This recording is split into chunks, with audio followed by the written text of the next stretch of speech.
Okay, everybody, this is your PowerPoint for really what is essentially the last module for the semester, and this is the 20th century. I've broken this module up into the last 3 weeks of class, being this week starting will be the beginning of the 20th century, and then the last 2 weeks I'll split up to the American composers, and the American composers really show up at their forefront in the 20th century. So as we look at the beginning of the 20th century, it doesn't have a really cool name like the Baroque era, the Romantic era, the medieval era, etc., because we're kind of still here.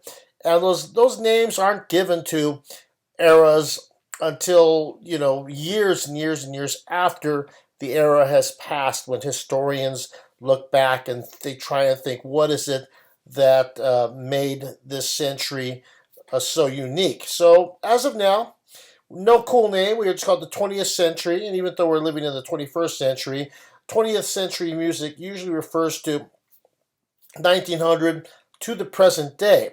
And the thing about this century is a lot of stuff has happened in a very short time. If you think about it, back at the beginning of the century in 1900, pretty much there were no airplanes, there were no cars, there was no electricity. In America, most of America was rural and farmland, and we've really come a long way in an extremely short time, from the idea that no airplanes in 1900, and then 68 years later we're landing people on the moon.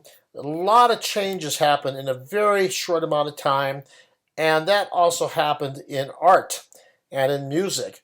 A lot of changes happened. So there's a lot of different kinds of music that happens in the 20th century. Now, 20th century music is going to be very different than anything we've had before.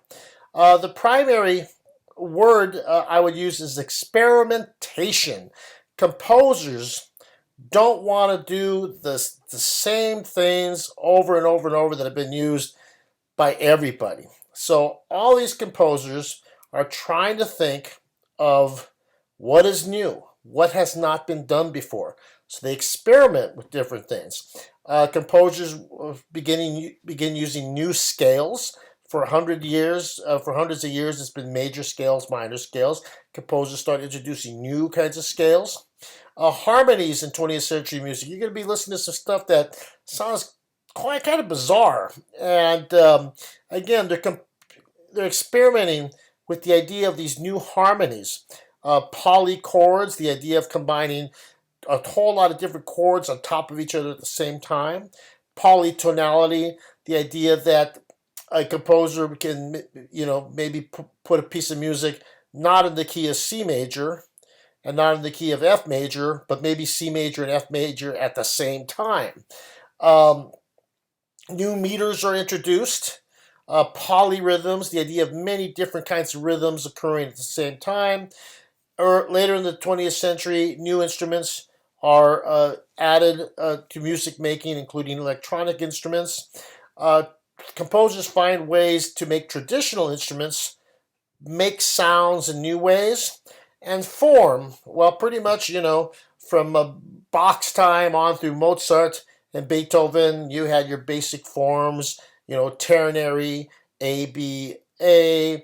You had the sonata form, you had theme and variations. Pretty much in the 20th century, anything goes. There could be like any type of form.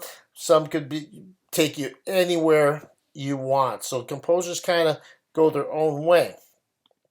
Now, the first movement that begins in the 20th century is a movement called Impressionism. It originally started as an art movement in France, and this art uses very soft colors, and the art is very dreamy. It's tranquil. It's very hazy. It's like looking at everything through a soft focus lens. Well, Impressionism made such an impression on composers that they decided they wanted to compose music that kind of imitated this art. So one of the first composers to do this was a French composer named Debussy. He really started this new modern music in the 20th century. Um, Basically, he really stepped away from what the Romantics were doing. At the end of the 19th century, Romantic music had just got huge and bombastic and sometimes over the top in terms of its bombast and all these hugeness of it. Well, Debussy kind of said, you know what, let's just go a different way on this, and let's just try and make the music do something that Romantic music does not do.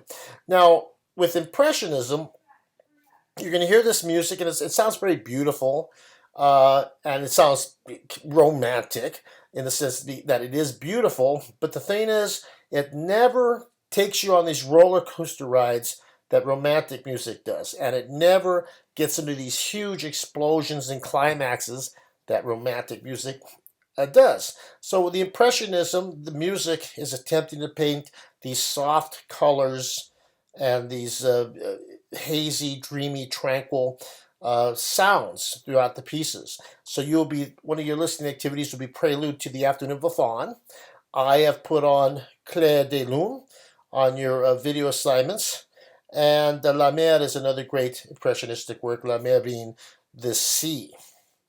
Now, in response to Debussy and the Impressionist, there was an art movement called Expressionism.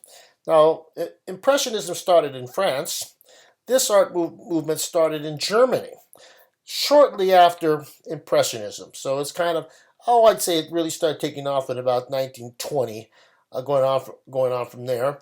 And basically, the Expressionists felt that Impressionism was looking at the world through rose-colored glasses, and these artists said, life is not cotton candy and bubble gum and roses. They said real life has a lot of fear, anxiety. There's a lot of things going on in the mind that are dark. So the expressionistic art kind of expressed all these aspects, where Impressionism used these very soft colors. Expressionism uses very harsh colors. So what you get with these artists, almost a lot of this artwork is disturbing.